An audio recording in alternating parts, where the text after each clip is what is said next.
Dogs or cats? Cats. And if you got a new cat right now from the shelter and you had 5 seconds to name it, name it.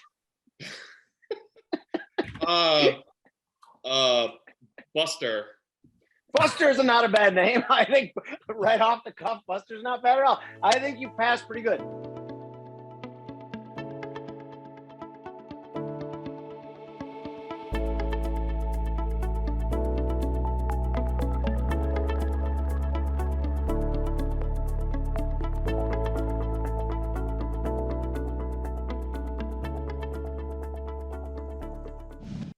Okay, welcome back to the Futures Edge podcast. I'm Jim Uriel. As always, Bob Iacchino, the brains behind the operation. I'm the co-host. Today we have Sam Rowe, the founder and editor of Ticker. Sam, can you tell us quickly what Ticker is? Yeah, sure. So Ticker is a newsletter for long-term investors. It's for folks who, maybe they follow macro very closely and they're looking for some more stuff about, for more information about what's going on in the markets. And for folks who maybe follow financial markets very closely and are looking for a little bit more about what's going on in macro. So, my background comes from financial news. I worked at Yahoo News or Yahoo Finance for 5 years. I worked at Business Insider for 5 years before that. So I'm just basically taking a lot of my know-how and doing my best to curate what matters for readers. Okay, that's awesome. Now, at the beginning of the show, we do the lightning round to establish credibility, break the ice. You get 5 seconds to answer these questions, and you will be judged severely on your answers, just so you're clear on that, okay? This is not any sort of no judgment zone. It's a heavy, heavy judgment zone. Okay, 5 seconds to answer. Money is not an object. You can buy and drive one American car. What would it be? 5. Oh, 4, American car, shit. 3, 2, can't be Tesla. Yeah, I'm going to say a Chevy Impala. Okay, okay, interesting choice. We might have to circle back to that. My first car, the car I drove in high school was my dad's '79 Impala station wagon. So there's some. That's fantastic. Okay, but no more color with the answers. We got to keep moving along. Here, favorite movie, go. 5. Favorite movie? Oh, easy. Predator. Wow. Predator. Okay, interesting. Well, then with that, I have to go to favorite actor. 5. Morgan Freeman. Okay, I like it. Dogs or cats? Cats. And if you got a new cat right now from the shelter and you had 5 seconds to name it, name it. Buster. Buster's not a bad name. I think right off the cuff, Buster's not bad at all. I think you passed pretty good. I think Impala's interesting. We had an Impala in my family too, but it was after my Aunt Mary Jane died, we kind of took it over. And she was a chain smoker, and the thing made me want to puke every time I got in it as a little kid. So even mentioning the name Impala brings up a little bit of that. So I'm not with you on that, although I understand your answer. Okay, let's move along then. We've had an interesting as hell week. Today we tape on Fridays. The stock market flew through the roof today. By the way, why? Was that a function? Because I did see that the Fed funds curve pulled forward of the chance of a 50 basis point hike only at the next meeting from 11% to 15%. Is it as simple as, are we thinking that a Fed's gonna slow down soon? I mean, that's what everyone's saying, right? And markets move based off of what everybody thinks, but I think that's a little premature. I mean, there's a lot of like stuff like economic data. The economy is clearly cooling. There's some signs that some measures of inflation are pulling back a little bit, but I mean, stuff like we got core PCE on, this morning, Friday morning, we got core CPI last week. All these measures are still incredibly high. And, sure, they're coming down, but it's like, this is still way too far from 2%. And I think that, maybe this is sort of contrarian take, but I think, on Wednesday when we hear from Powell, he's going to push back pretty hard on this idea that they're ready to sort of dial back rate hikes. Now, I don't think he's going to explicitly say that, it's 75 basis points in December, but I think he's going to do his best to sort of manage expectations that like he did at Jackson Hole, kind of, where he kind of hit us over the head with a hammer. Right. Okay, that's interesting. Now, the PC data today, so the personal spending part of it was up. Personal income part of it was as expected. Personal savings rate is down to 3.1. Do you think that the market looks at that? And do you think the chairman looks at that and like, oh crap, things are getting bad for the consumer, yet they're still spending, but this has an expiration date and it's pretty soon? Yeah, it has an expiration date, but the expiration date might be a couple months off. Like, I think that's sort of what's so sort of complex about this whole conversation about excess savings, right? Like, we see the drawdowns in excess savings. It went from like what 2.2 or 2.4 trillion down to a little under 2 trillion, right? So these are alarm bells for people who do look at how rates of change and all of this stuff. But I think at an absolute level, though, that's $2 trillion worth of time that the Fed has to keep pressuring consumers as they adjust to this economy that the Fed is trying to push through. So sure, I think it's good that people are recognizing that there is sort of a countdown. If you look at excess savings. But the glass half full way of thinking of it is this is money that consumers didn't have 2 years ago. And so thank God that they have some excess savings to, pay that extra 8% on, their grocery bill next week. So one more before I get Bobby in. The Fed funds futures curve basically is saying toward the end of summer, eases begin. 2 eases by the end of 2 quarter point eases by the end of 2023 is the likely scenario according to that. Do you see that as being reasonable? Do you think the Fed's going to pivot at any time? Well, do you think the Fed's going to move to neutral soon? Sorry about God. We have this running argument about what the word pivot means. And I know he's going to jump through the screen and kill me. Do you think the Fed moves to neutral within the next quarter and a half? And do you believe that there will be eases? Meaning, do you think the Fed's going to overdo it? Do you think they have to overdo it? I think I like to say dial back. Right, pivot to me tells me that they're going in the opposite direction. I think that. Oh, stop it, Sam! Because that's just what Bobby says. I think that you can. There's a lot of different ways to pivot. But anyway, go on. I mean, sorry, I stopped you. It's funny that we talk about this because semantics and interpretation of language matters, right? There's still people who tell you that if inflation cools off next year, that congratulations, inflation was actually transitory, but everybody has a different definition of transitory. But getting back to your question, though, I think it's definitely possible that we get to a place where, the rate hikes end, or even we get rate cuts next year. But this is like one of those weird things, that you see like in like quantum physics, right? Where they tell you that like the act of observing something or the act of saying something, affects the results. So I think, it could be one of these things where, it could be the case that the Fed is thinking this. It could be the case that, maybe it's the correct thing to be thinking that, the Fed dials it back next year. But I think the last thing that Jerome Powell and his colleagues want is for people to get it into their head that this is coming. Because, markets are discounting mechanisms, right? So, if markets believe that the Fed is going to be tight for some unclear amount of time, then the financial market conditions and all this stuff continues to be pressured. But if we see an expiration date, then it's like then you sort of form that bottom and then you start rallying, and in which case you might actually affect the results. And it's one of those things where if we had no sort of rally from June to midsummer, then maybe the Fed would have never had to be so hawkish this summer. But it's the fact that markets are reacting favorably at the prospect of easing, or whatever you want to call it, may bring about a different result. That's exactly. That's a fabulous point, by the way. I want to underscore that for Bobby, and I really like that psychology. Bobby? Yeah, I don't think I'll rail on pivot, the word, and I think it has something. For me, it has something to do with, like, if I told Sam to pivot in his chair, I don't think he would just back up. I think it would spin. Right? No, he could spin halfway. He could spin a quarter. But you know what? It's funny. It's like whether one person says pivot or not, we might all be talking about the same thing, right? That's my issue with it, Sammy. That's actually my issue with it. So today I got a text from somebody that said, year over year PCE came in 0.1% lower. The Fed's going to pivot. And I said, what in the hell do you mean by that? So year over year PCE is 5.9. Month over month came in as expected and the same as last month, although it was revised better.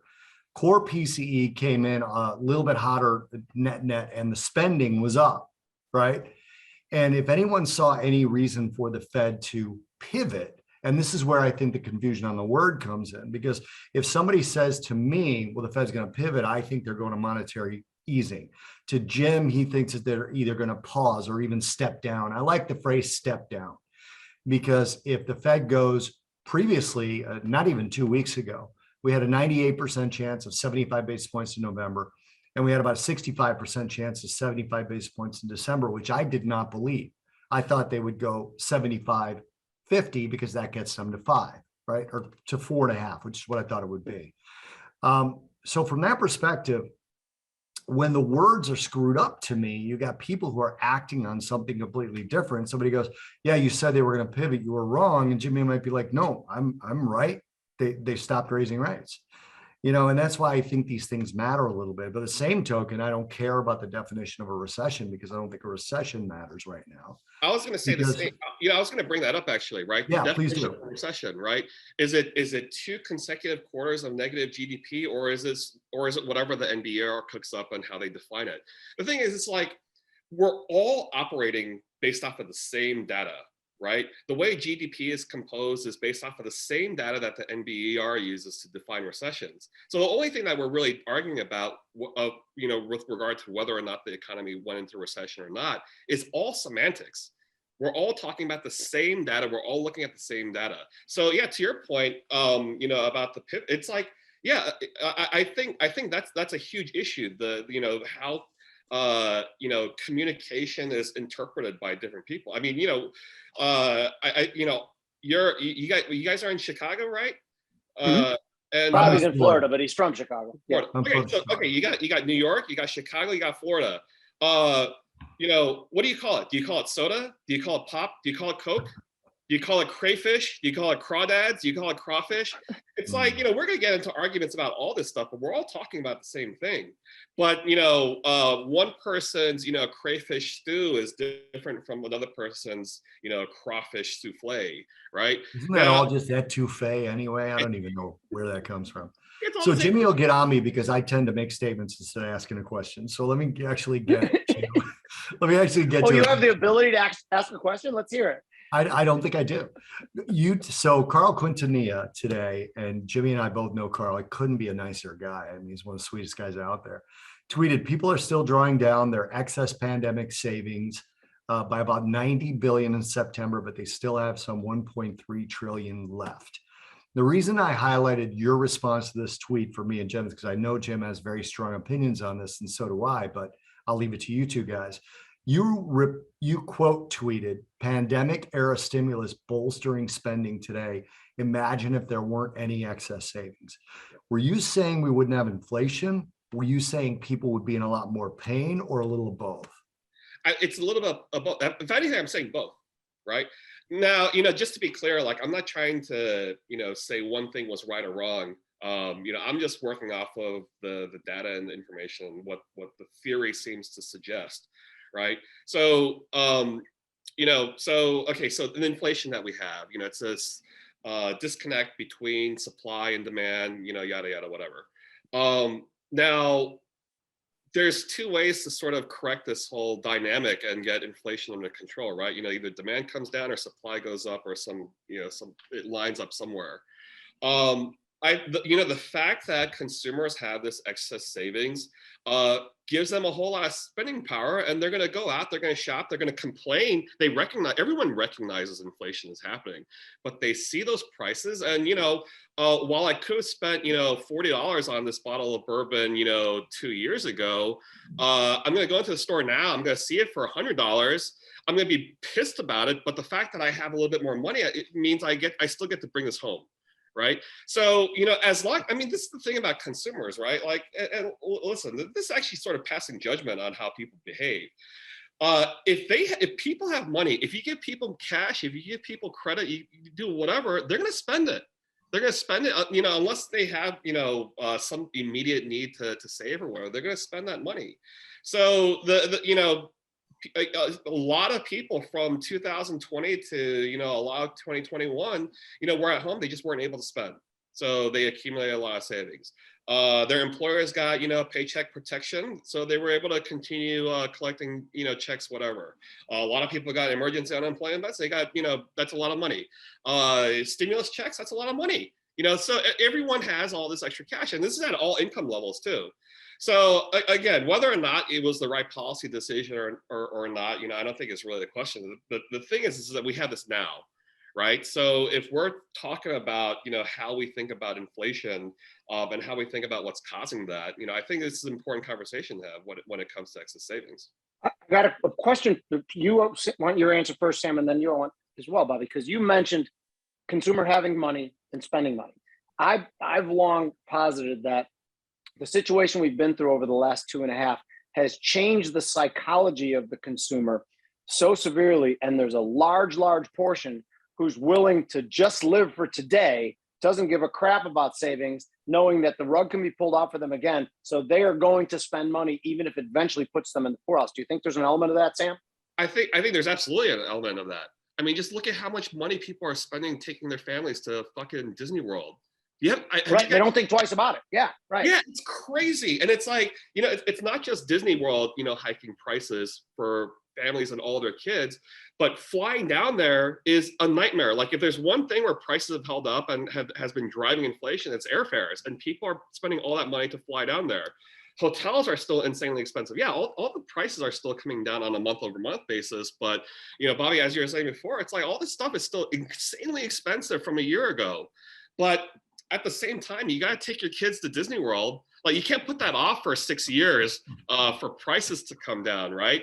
Like, maybe in some sense, there is this sort of like, you got to sort of grab life while you're still a young component to it. I miss that boat. Yeah, I mean, I think it's very much the case that there was a lot of times, during 2020 that people were thinking, gosh, I lost my opportunity, to go to Thailand or to go to, France or whatever. And now you hear these stories of people who are going to Italy. I don't know if did you guys go to Italy this year? I've been, not this year. A few times. I haven't gone this year, but. Everyone, for whatever reason, is going to Italy right now. The flights are a nightmare. The hotels are a nightmare. Once you get there, it's crowded as hell. It's crowded as hell with all these people trying to catch up on life. But yeah, no, Jim, I think you're absolutely right. Like, especially if you have that cash, you're absolutely going to spend it now because, what if we wake up? I mean, God forbid, this happens, but what if we wake up next week and it's like, okay, here's COVID-22 is out and we're going on, lockdown, 3.0. Hell yeah. Yeah. So it encourages reckless behavior in a way, Bob, right? Yeah. I'm sorry. I agree with both of you here. And I agree with Jimmy's characterization of it as reckless. I think Chris Rock said it. I'm definitely stealing this from a stand-up comic, and I believe it was Chris Rock. But he was talking about all the YOLO bracelets and people going, you only live once and no regrets and all that stuff. And I remember him, and I'm almost positive it was Chris Rock looking at the camera going, yeah, life's short for very few people. For most people, it's miserably long. And people will sit there and they'll say, life's short. I'm going to do this today. And the next thing you know, you're 65 and you're like, what the fuck do I do now? Yeah. And it's dead broke. Yeah. There's probably a middle ground that needs to be, and Sam, you do long-term investing education and long-term investing reporting. So I appreciate that because you're kind of part of the solution, I think. Yeah. And, just to take a step back for a second though, I'm reluctant to characterize it as reckless spending just yet because, okay, so because you're young. Yeah, right. Maybe that's what it is. But again, if any of my subscribers are hearing, this is all about data, right? So again, like we were saying, this is still excess savings that are being tapped, right? So we haven't even gotten to the point where it's like the traditional trend savings that are being tapped into. This is extra money that consumers have piled on since 2020 on top of trend savings. So that's one thing. So that's still being accessed, and again, I don't want to call it free money, but like let's call it free money for now. It was free money. Yeah. Two, again, we get these monthly consumer credit reports from the Fed, and they're telling us that credit balances and credit card balance, revolving credit facilities and all this stuff, those balances are increasing. Yes, that's a concern, and I think this is sort of an indication that we might be headed in the direction of reckless spending. But those credit balances, those outstanding debt balances, debt servicing costs and all this stuff as a percentage of household finances and as a percentage of income is still very low. So if anything, you can make an argument that we're actually still sort of correcting to pre-pandemic levels. So, maybe I come back on, in 3 or 4 months, and if it's still the case that people are still spending this much at this pace, then we can talk about it being reckless. But I'm not quite ready to say that it's reckless spending yet. That seems fair. So let's get back to the market. So do you think the stock market has to see a Fed pause, a Fed step down, a Fed pivot to bottom and start heading higher? Do you think that there's going to be a massive earnings contraction? This week is wild to me that we saw tech just get demolished. I had a few too many Amazons in my pocket yesterday that were unhedged. So I'm smarting from that a little bit. What do you think for the market going into the next couple of quarters? Yeah. So this is something I've been writing about for a lot of this year, and it's weird because I'm writing for long-term investors. It tends to have a kind of a bullish slant, right? This is where markets should be, stocks and your investment should be in 10, 20 years, and the historical trend says these are the averages, right? The average says something along this line. But yeah, for most of this year, it's I've kind of had like a pretty cautious, dare I say, bearish slant when it comes to this conversation because. Jerome Powell has said this almost as explicitly as possible, and when he can't be too explicit, he has Neil Kashkari coming out and saying this very explicitly. But the Fed is very clearly, they've been explicit about saying that they're using monetary policy to tighten financial conditions. So what do you get with tighter financial conditions? You have higher interest rates. You have widening credit spreads, you have stronger dollar, you have lower stock valuations. And, and then Neil Kashkari comes out, point blank saying that, when Powell gives his Jackson Hole speech and the stock market sells off, like this sort of pleases him. Like it's a confirmation, acknowledgement of the market of what the Fed is trying to do. So in that sense, I think that, to your question, Jim, I think that, for now, I don't think there's a whole lot of reasons to get, sort of bullish, in the near term, because again, measures like CPI and the core PCE price index are still way too far from, that 2%, average target level. So I think it's going to be a little bit of time before the Fed even gives a hint of, this idea that they're ready to sort of dial it back. So does the Fed actually have to say that explicitly or actually do that for markets to bottom? I think that the short answer to that is no. I think as soon as they do say that or signal that, we're going to find out that the market bottomed 2 months ago. And then we'll get that confirmation, and then, it'll be off to the races. So Bobby, you were great about saying that those June lows wouldn't hold, and you were right, they didn't. I'm now today of the belief that we're settling the market above 38.25 was my level of follow through on Monday, and I believe the bear market is over. And I know, Bobby, you're going to say bear market's not over till we make new highs, but we have to head to those highs at some point in time. Where are you on this, Bobby? Well, so my stance is this. I've gone on record basically at the end of the third quarter saying the fourth quarter would be positive, right? That we would have a positive fourth quarter. Now, it's not saying much. We're pretty far from, September's close or October's close, rather. I'm sorry, September's close. So we're pretty far above it. So it wasn't that bold of a call, right?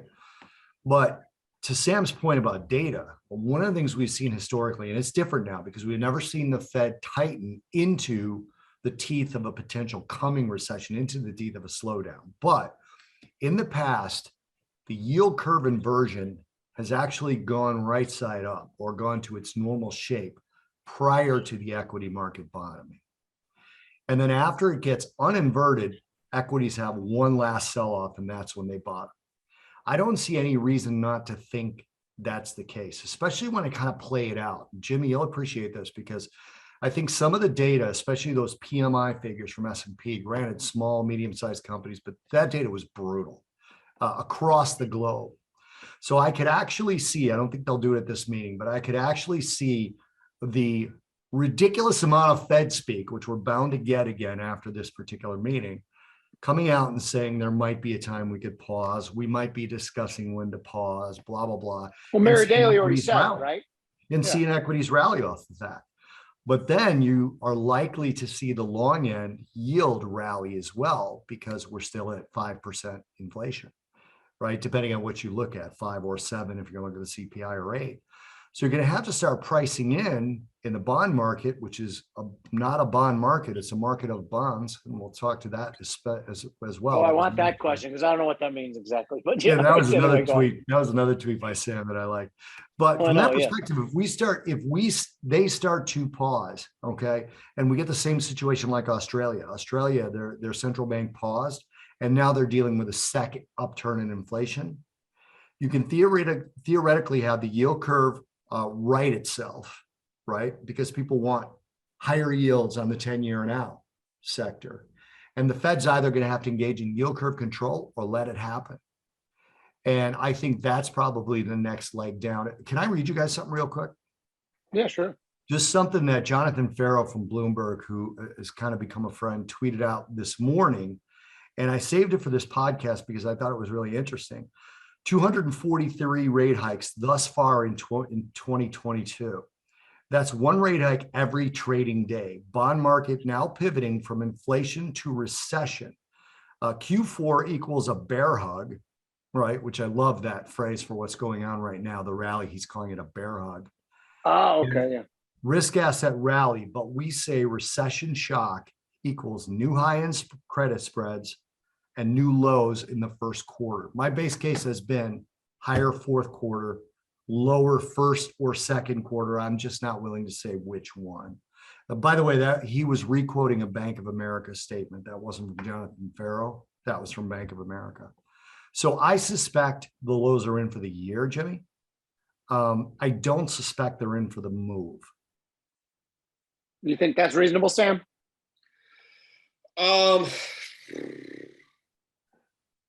Yeah, That was long, man. I don't know. That was long. Like, I mean, so like, here's sort of how, I think of this. So, my background, I mean, before I was in news, I wrote for a couple of stock picking newsletters that were largely driven, on fundamentals and fundamental analysis and DCF models and all this good stuff. So, if we're going to have any kind of conversation about, long-term interest rates being higher than what we've seen in the last couple of years, then yeah, it's going to be kind of a mess when it comes to the stock market. But I think there's two unanswered questions that I don't know. I'd like to hear what your guys' thought is on this, and maybe there is no answer to this. But to your point about like all these rate, like the volume of central bank rate hikes around the world. And then, I think related to that, the rally we've seen in the dollar and how that's been messing up currency markets all over the world. I mean, is anybody else kind of surprised that we're not seeing bigger headlines of something breaking?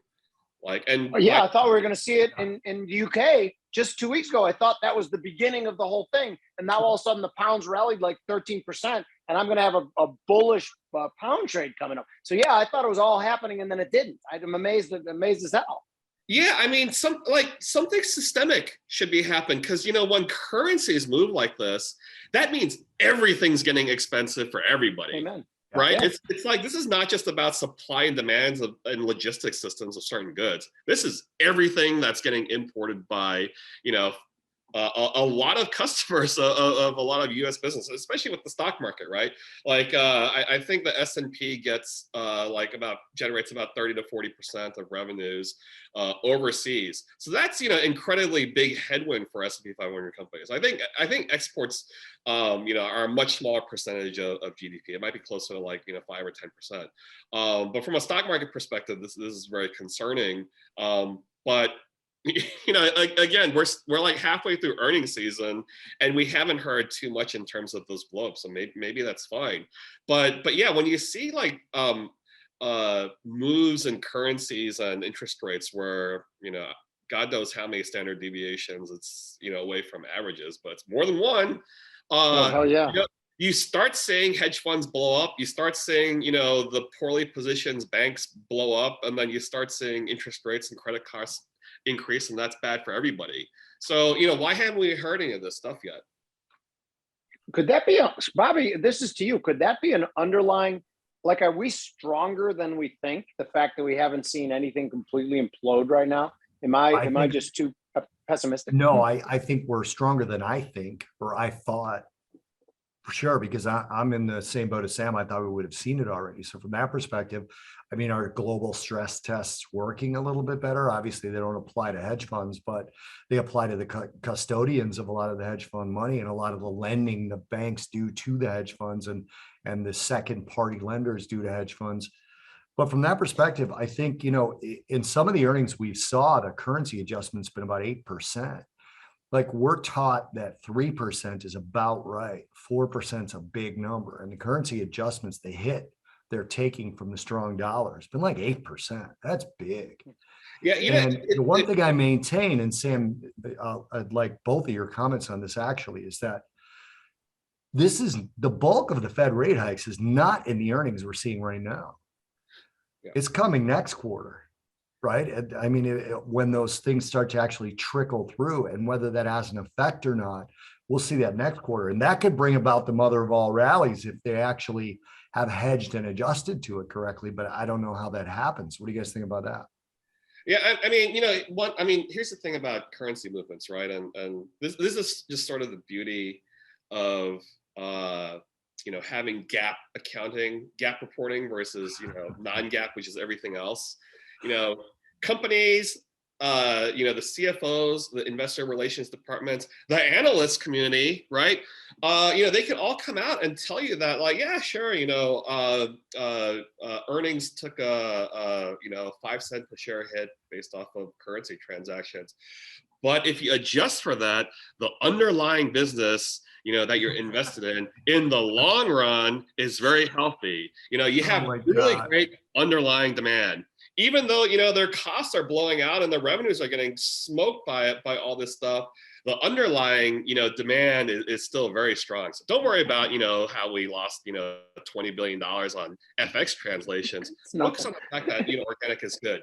So Jimmy, you want to see Mike Arnold go nuts next week. Sam, Mike Arnold's my partner, and Jimmy knows him really well as well. Mentioned non-GAAP. Yeah, I mean, he goes out of his mind. Well, I mean, well, this was a big thing. You know, just accounting in general is a big thing during the financial crisis, right? Like, you know, how do you account for the values of, you know, these mortgage-backed securities and all this stuff that's exposed, you know, on bank balance sheets, right? Now, you know, when there's zero liquidity in certain markets and all these things are on, you know, in fire sales and they're all crashing, it's like, well, you know, if you have you know, the financial capacity elsewhere to sort of withstand this, and it's like maybe you're not actually dumping you know, certain securities at market price, and you can sit this out, and it's like, you know, it's not a good representation of what the intrinsic value of what you're holding is. But yeah, I mean, a lot of that stuff ended up becoming about accounting, and you know, you get a couple of FASB changes to accounting, and suddenly bank balance sheets look a lot better than they were, you know, during the depths of the financial crisis. So I think that's a thing, right? I think investors right now are giving companies a pass when it comes to FX translations. But I think the other side of it too, though, getting back to what we were talking about with excess savings for consumers, right? It's not just consumers, you know, corporations have a lot more cash on their balance sheets, and small businesses actually even have a lot more cash on their balance sheets. So revenue adjusted for FX is still holding up surprisingly well in what is supposed to be a downturn. That's interesting. That's actually really interesting. You mentioned banks a second ago.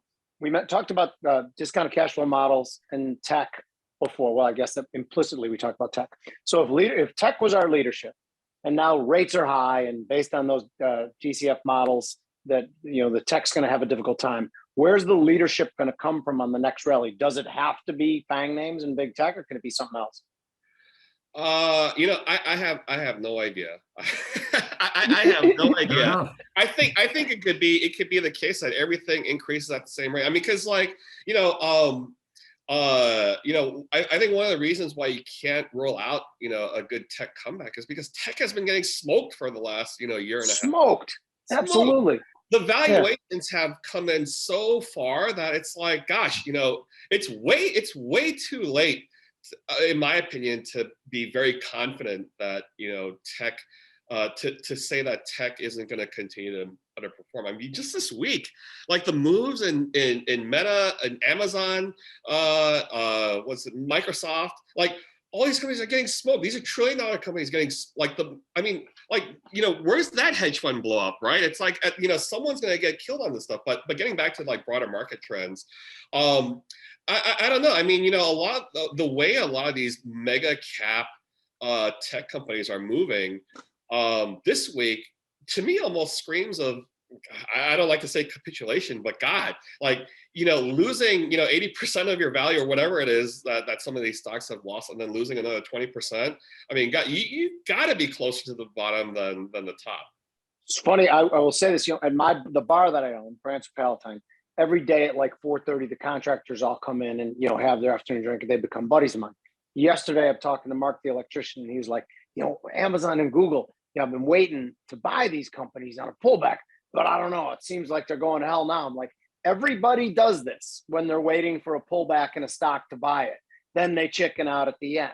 You know what I mean? I said, this is the kind of thing that happens, right? So what you probably do is begin buying when every fiber in your brain tells you not to begin buying. You agree with that? Yeah, absolutely. Absolutely. I mean, I'm not big on, I haven't really been big on, stock picks or whatever in the last 10 years or whatever. But when you have the entire world, telling, everybody that Mark Zuckerberg is incompetent and Meta is a disaster, and, they're going to light all this cash on fire and whatever, maybe you want to take the other side of that, So I'm not specifically saying that you buy a stock like that, but if the next time we speak, if the stock is a lot higher, I'm going to remind you guys that this is what we're talking about. This actually goes back to what I remember from the financial crisis too, though.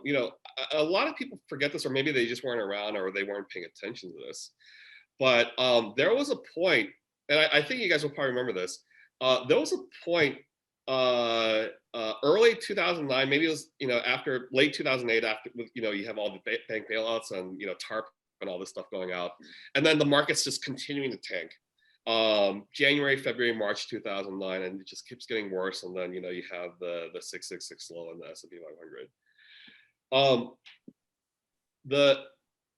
I had CNBC on, I had Bloomberg on, and I was watching all the news. You remember one of the stories that was going around that actually got some traction that I was, kind of surprised by, but it freaked me out, was all these people saying that this is the end of capitalism.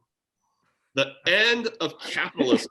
And they would have people go on with a straight face explaining, here's the 15 reasons why it's over. And at that point, it's like, you have to buy, right? It's like, you have to buy, because it's one thing to say that, things are bad in the economy, it could be slow, or like this business isn't going to do well or whatever. But when you're throwing in the towel for the entire structure and the underlying principles of how everything works, then it's time to buy. So I don't think we'll ever get to that kind of level. I don't know, who knows? I don't think we'll get that kind of a signal in this cycle. But yeah, to your point, it's like when everyone is freaked out and when everyone agrees that it can only get worse from here, that's when you really start to yeah. That's what it seems like to me too. By the way, I was not giving advice about individual stocks either. That's not in my licensing. I'm a futures guy, right? I'm a futures guy. That's what I can give. That's what I can talk to people about.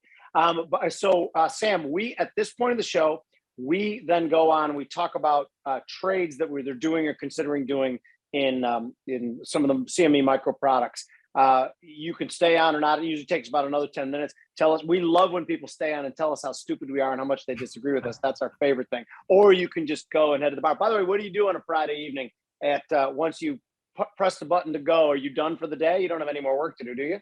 I am done with the day. I've finished up my draft for my Sunday newsletter about 2 hours ago. After this, I'm going to go see my barber, who, it's funny, you were talking to contractors at your bar. So my barber, who I've been going to since 2006, You know, he's like an avid, you know, retail trader or whatever. And, you know, I saw him 3 weeks ago and he was like asking me, Sam, you know, I don't think Facebook is trading.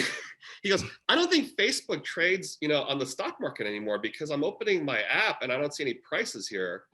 And then I had, you know, we were trying to figure out what was going on here. And then, you know, I told him that, oh, let's, you know, try typing in META, Meta. META, right. That's the new ticker. And he brought it up and he's like, oh, there it is. There's my position in Meta.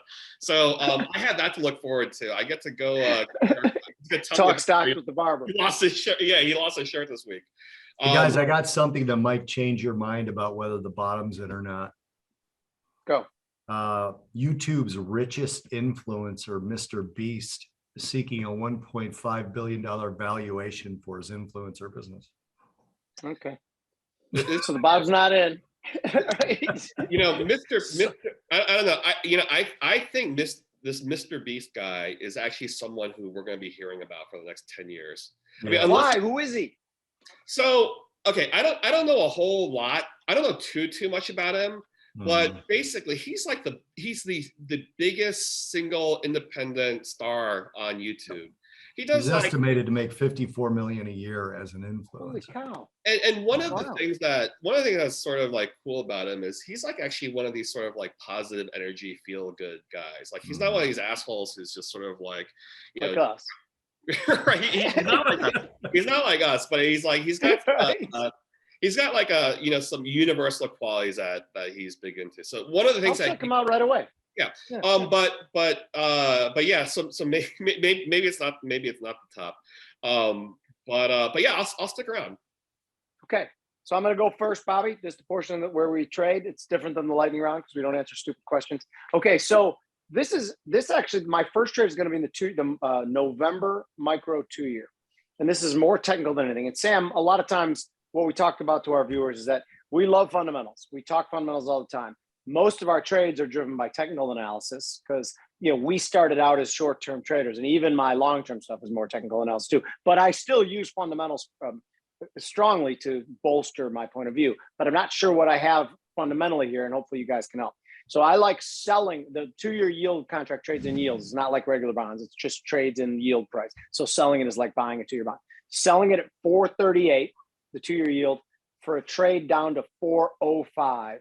And a stop placed above at 459.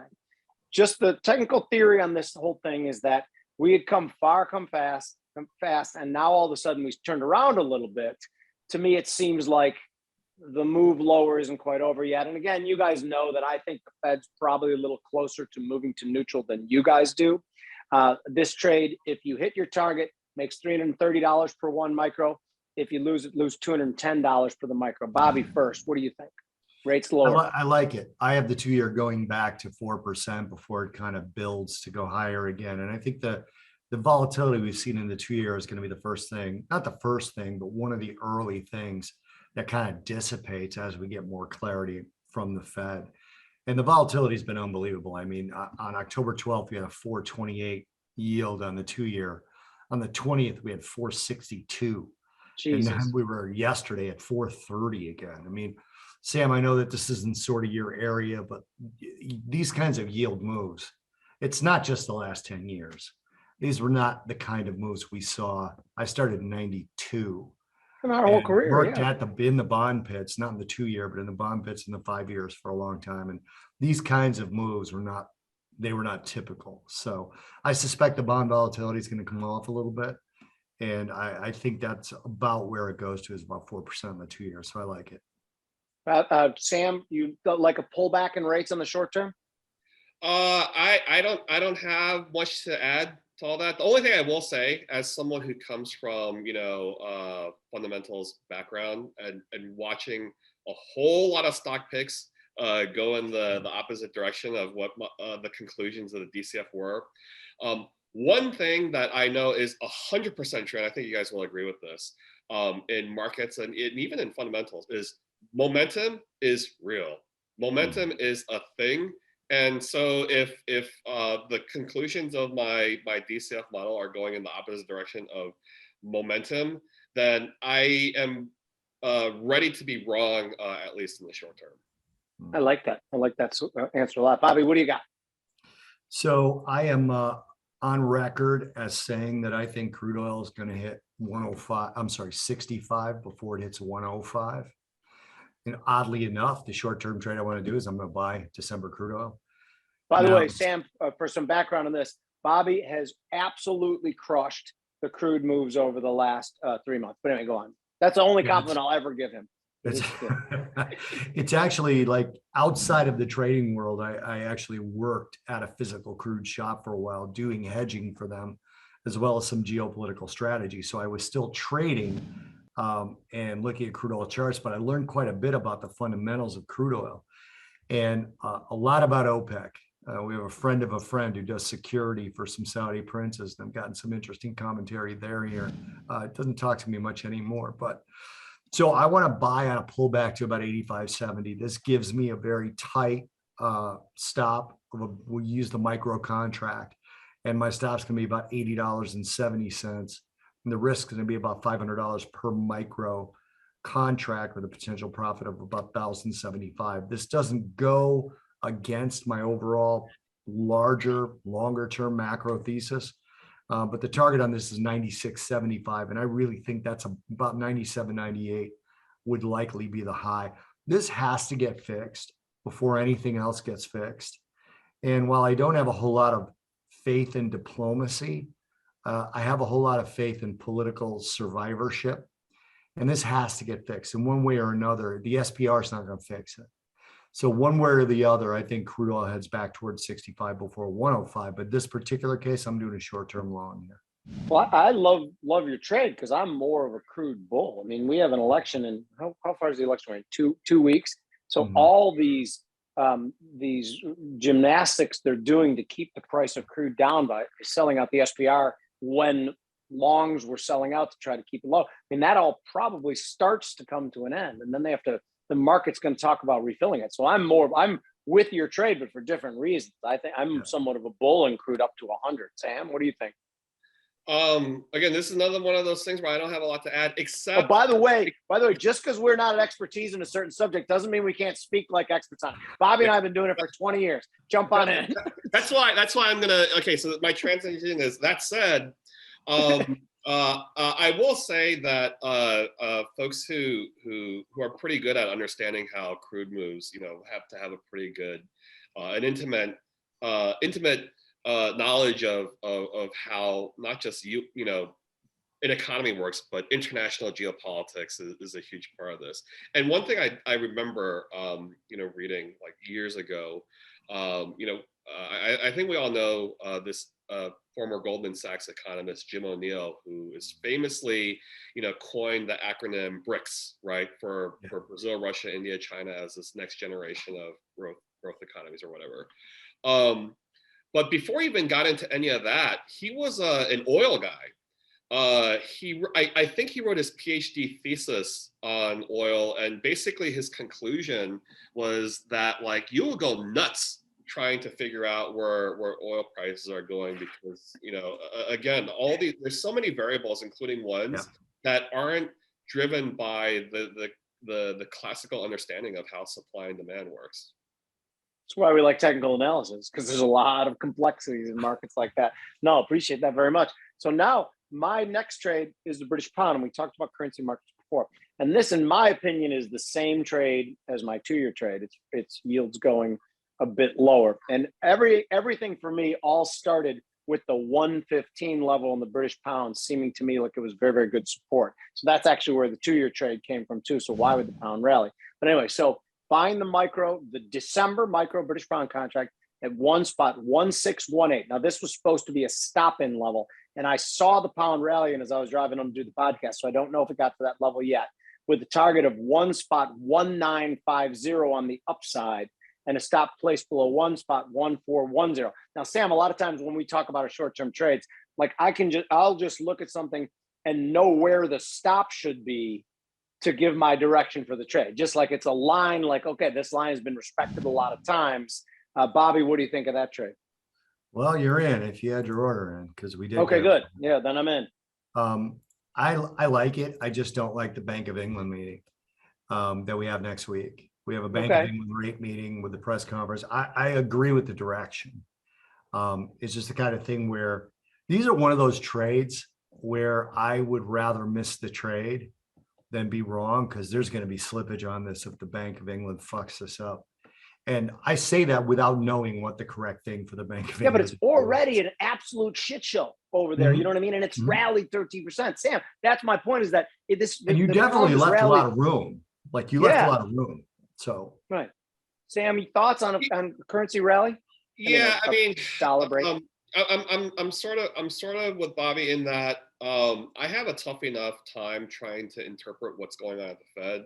Well, I'm not going to double or increase that complexity by an order of magnitude by trying to understand two central banks and what's going on there. So, but you will give me at least that new prime minister for 44 days, a flip flop on all of a sudden we're selling gilts. No, we're buying gilts. A new prime minister, and the British pound has done reasonably well. That's interesting on the least, right? Yeah, I think. Well, I'll put it this way. I think the previous administration and the couple of weeks that they were there set the bar very low. We got 3 prime ministers in 2 months. I mean, what are they, Italy? Yeah, exactly. Right, it's crazy. And then Italy's got my girl there, and she's fiery as shit. What's her name again? Maloney. I like her. Yeah. So anyway, Sam, you got any closing words? Thank you so much for being here. This has been a gas, by the way. Yeah, this has been a lot of fun. I really appreciate coming on, and I talk to a lot of folks who are very much sort of like the macro econ guy. So I like talking to markets people. Cool. I'm getting flashbacks from CFA level 2 and payout profiles and all this stuff. So this is very refreshing. Understood. I'm going to throw this last thing out, Jimmy. This is my last pitch to Peerless Distilleries. If anyone knows, do you know the guy who owns this or something? If anyone knows him, this stuff I went into a liquor store in Louisville, Kentucky, near Buffalo Trace's distillery, and I got all the people worked at the liquor store and said, "What do you guys drink?" And they go, "Oh, Peerless." Every single one of them independently said it. So I want their distillery to call us and sponsor us, because after this, I'm peeling the label off. I'm wrapping paper around the bottom. Yeah, you don't get any more free plugs. More freebie. Buck up. Anybody watching this podcast that knows how to get a hold of Peerless, have them get a hold of me. Yeah, I don't know if you know this or if I ever mentioned it, but I grew up in Louisville, Kentucky. Really? Yeah, that's my roots from age 1 to 18. So that's where my upbringing was from. And there's no way he's faking the bourbon thing. Wow, no, that's real, man. I have a fondness for bourbon because my first exposure to Knob Creek, another well-known bourbon. My first exposure to Knob Creek was actually going down to the legendary Knob Creek firing range. Really? That's awesome. Yeah, they're known, like, I don't know if they still do this, but they were known for like this annual sort of firing, event where guns and bourbon. That sounds like heaven. And horses, it's Louisville. I'm in. Yeah, some of the nicest people you'll ever meet out there. Nobody honks their horn when you're late to a traffic signal. And everyone says sir and ma'am and y'all, and it's good stuff. It's a great trip. Awesome. All right, Sam, thank you so much. I appreciate all you guys being here. We get the best guests on this show. I don't know why everyone says yes to us, but they do. Hopefully that keeps up. I'm going to hang up. See you, brothers. Cheers, guys. Thanks, Sam. Take care, guys.